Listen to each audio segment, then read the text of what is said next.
Hi there, my name is Alexis. I'm a certified postpartum trainer and a mom of 3, and I'm going to take you through a standing core workout. Now, I am using a weighted Pilates ring. It is 10 pounds. If you don't happen to have one, you can use a kettlebell or a dumbbell. Even though this workout is Diastasis Recti friendly, I always suggest that people check with their doctor first before following my workouts or my programs. Now, even though I'm going to have the sets and the reps up on the screen, please keep in mind that you can adjust them according to your own fitness goals. This is just what I happen to do. You can do this workout with lighter weight or even no weight if you would prefer. You can also take longer rest periods if you need to. Now, I'm going to activate my core before each exercise that I'm doing, and even though I'm going to demonstrate it in a minute, I'm just going to go ahead and explain it right now. So for core activation, I'm going to inhale, letting air fill my belly, and on the exhale, I'm going to bring my belly button in towards my spine. It should feel as if I'm bracing to get hit in the stomach that moment before you're about to sneeze, or if you're just flexing your core muscles. Now for this first exercise, you might notice that the leg that I'm lifting up and down, I am not letting it touch the floor, so my foot is just hovering over the mat. If you need to, you can place your foot on the floor between each rep. Now here I'm doing core activation. You're going to see me inhaling, letting air fill my belly. I brought it back in. And again, it should feel as if you're bracing to get hit that moment before you're about to sneeze, or if you're just flexing your core muscles. Something that is really important to remember with core activation is that I am breathing. I'm not holding my breath and I'm not feeling any type of discomfort. If you are, then that is an indication that you're doing it incorrectly. You should make sure that you're breathing. You should make sure that you're not in any pain or any discomfort. Pain and or discomfort goes for any of the exercises that you're doing. And I also want to say that if you are not comfortable standing or if you don't have the best balance or anything like that, you can do these exercises sitting as well. I do apologize for the lighting changing throughout this video. My camera just kept auto adjusting. I think that's everything I wanted to mention or everything I wanted to say. If there's anything else that I think of and I feel the need to say it, I will just hop back in with a voiceover, but I will have instructions with the exercises up on the screen for you guys. And yeah, I think that is about it. I hope you guys enjoyed this video. I hope you enjoyed this workout. If you have any questions, feel free to leave them in the comments. I will have my app linked in the description. That's going to have all of my programs and everything like that. And yeah, I will see you guys at the end of the video. Bye!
All right, we are moving on to our second exercise. Now, as you can see, this exercise is similar to the first one. The difference is that once my leg is up in the air, I'm going to extend my leg out straight and then lower it back down to the mat. You are also counting 1, 2, 3, 4. So each time one of your feet or one of your legs is up in the air, that counts as one rep. We're going to be doing 10 reps total for each set, and then you're going to have your rest period. Again, rest as long as you need to, and then move on to your next set.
first when I'm going to do a kneeling exercise, but you can also use it if you're feeling any discomfort or pain while you're standing up. Moving on to the next exercise, as you can see for this one, I am standing on one leg and I'm slowly moving the weighted Pilates ring in a circle around my head. If you find that you cannot balance well with this one, you can just keep both feet on the ground, or an alternative would be to stand on one leg and just hold your weight if you're using weight above your head. When you're doing this one, you want to make sure that you keep your movements controlled. You don't want to rush with this one so you don't throw yourself off balance. You can also lean up against a couch or a bed or something like that just for a little bit of added help with balancing. And that is it. So we're going to continue on with the workout. I'm counting each rep once the weighted Pilates ring comes back to the front of my face. 9, 10. You'll feel that in your calf.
That counts as 2 sets. That's how I'm counting it for those.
All right, we're about to do the final exercise. I'm just adjusting my camera a little bit so you guys can have a better view of me. I'm going to be utilizing the yoga mat this time. I'm going to get down on one knee and I'm going to raise my weighted Pilates ring up above my head with one arm. And as you can see, I'm slowly reaching down with that other hand and placing it on the mat. Now, the goal with these is to try to keep your movements controlled. It's a little bit harder than it seems to do that because you kind of want to rush with how the weight is above you. You want to just put your hand down quickly and come back up. So just be mindful of that. Try not to twist your body or anything like that. If you feel any discomfort, then obviously I suggest that you do not do this particular exercise. And that is pretty much it. I'll check back in with you guys in a little bit.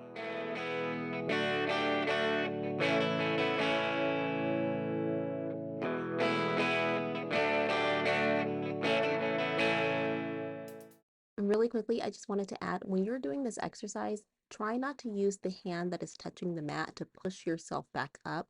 I'm really focusing on using my core muscles to lower myself and to bring myself back up to the starting position. I'm also being mindful of how my balance is because I don't want to just fall over to the side. You might find that one side is easier to balance on than the other, and just continue to control your movements, take your time, rest when you need to, and that is pretty much it.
Now, this exercise right here is completely optional. As you can see, I'm sitting on the mat and I'm holding my weighted Pilates ring out in front of me. I've activated my core. These are half sit-ups, so I'm not going all the way down, as you can see, and I'm not starting from a lying down position. I'm just going to slowly lean back a little bit and just bring myself back to the starting position. And I like to keep my weighted Pilates ring kind of just hovering above my knees. I don't need it to extend my arms all the way out because I don't want to cause any strain to my core muscles. So I'm trying to keep my arms kind of close to my body, and it's going to help balance that weight of the Pilates ring. And then we're going to have a rest period, and I'm going to finish all of these sets in the reps, and that will be it.